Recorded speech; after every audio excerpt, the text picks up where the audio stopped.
Hello everyone, simple refreshing and healthy recipe ಹುಡುಕ್ತಾ ಇದ್ರೆ ಈ ಒಂದೆಲ್ಗ ಸೊಪ್ಪಿನ ತಂಬುಳಿನ ಒಂದ್ಸಲ ಟ್ರೈ ಮಾಡಿ ನೋಡಿ. ಸೂಪರ್ ಟೇಸ್ಟಿ ಆ್ಯಂಡ್ ಹೆಲ್ದಿ ಕೂಡ. ಹಾಗೆ ಸಮ್ಮರ್ಗೆ ಮಾಡಿಸಿರುವಂತಹ ರೆಸಿಪಿ. ಮಸಾಲೆನ ತಿಂದು ತಿಂದು ಬೋರ್ ಆಗಿದ್ರೆ ಇದೊಂದ್ಸಲ ಟ್ರೈ ಮಾಡಿ ನೋಡಿ. ನೀವೇ ಮತ್ತೆ ಮತ್ತೆ ಮಾಡಬೇಕು ಅಂತ ಅನ್ಸುತ್ತೆ. ಟೇಸ್ಟ್ ಮಾತ್ರ ಅಲ್ಟಿಮೇಟ್, ಸಖತ್ತಾಗಿರುತ್ತೆ ಇದು. ಇದಕ್ಕೆ ಮೇನ್ ಆಗಿ ಬೇಕಾಗಿರೋದು ಒಂದೆಲ್ಗ ಸೊಪ್ಪು. ಅದನ್ನ ಕೆಲವರು ಬ್ರಾಹ್ಮಿ ಸೊಪ್ಪು ಅಂತಾನೂ ಕರೀತಾರೆ. ನಾನು ಒಂದೆಲ್ಗ ಸೊಪ್ಪನ್ನ ತೊಳ್ಕೊಂಡು ಇಲ್ಲಿ ಕಟ್ ಮಾಡ್ಕೊಂಡು ಒಂದು ಬಟ್ಲಿಗೆ ಎತ್ತಿಟ್ಕೋತೀನಿ. ಅಂಡ್ ಇದಕ್ಕೆ ಮೇನು ಬೇಕಾಗಿರೋದು ಜೀರಿಗೆ, ಮೆಣಸು ಅಂಡ್ 1 ಕಪ್ ಮೊಸರು. ಈಗ ಒಂದು ಬಾಂಡ್ಲಿಗೆ 1 ಸ್ಪೂನು ತುಪ್ಪ ಹಾಕಿ ಮೆಣಸು ಮತ್ತೆ ಜೀರಿಗೆನ ಚೆನ್ನಾಗಿ ಘಮ ಬರೋವರೆಗೂ ಹುರ್ಕೋಬೇಕು. ಅದಕ್ಕೆ ಒಂದೆಲ್ಗ ಸೊಪ್ಪನ್ನು ಹಾಕೊಂಡು ಹಸಿ ಹೋಗೋವರೆಗೂ ಅದನ್ನ ಚೆನ್ನಾಗಿ ಹುರ್ಕೊಳ್ಳಿ.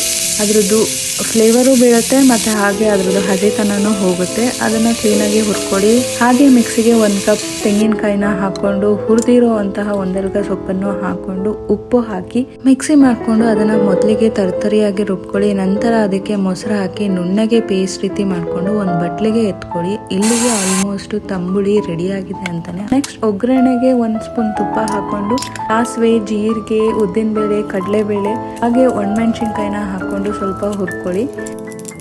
ಹಾಗೆ ರುಚಿಗೆ ತಕ್ಕಷ್ಟು ಉಪ್ಪು, ಹಿಂಗು ಮತ್ತು ಕರಿಬೇವನ್ನ ಹಾಕೊಂಡಿದ್ದೀನಿ.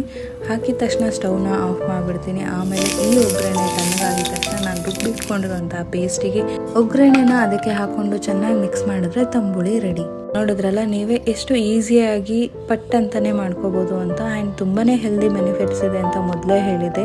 It's improve your brain function and memory. ಹಾಗೆ ಡೈಜೆಷನ್ ಸಿಸ್ಟಮ್ನ ತುಂಬಾನೇ ಇಂಪ್ರೂವ್ ಮಾಡುತ್ತೆ. ಜೊತೆಗೆ ಸ್ಟ್ರೆಸ್ ಆ್ಯಂಡ್ ಆಂಗ್ಸೈಟಿನ ಕಮ್ಮಿ ಮಾಡುತ್ತೆ. ಡೈಲಿ ತಿಂದರೆ ಇದು ಇಮ್ಯುನಿಟಿ ಕೂಡ ಬೂಸ್ಟ್ ಮಾಡುತ್ತೆ. ಮಕ್ಕಳಿಗೆ ಹೇಳಿ ಮಾಡಿಸಿದಂತಹ ರೆಸಿಪಿ ಇದು. ಒಂದ್ಸಲ ಟ್ರೈ ಮಾಡಿ ನೋಡಿ. ಇಷ್ಟ ಆದರೆ ಕಮೆಂಟ್, ಶೇರ್, ಲೈಕ್ ಮಾಡಿ. Thank you.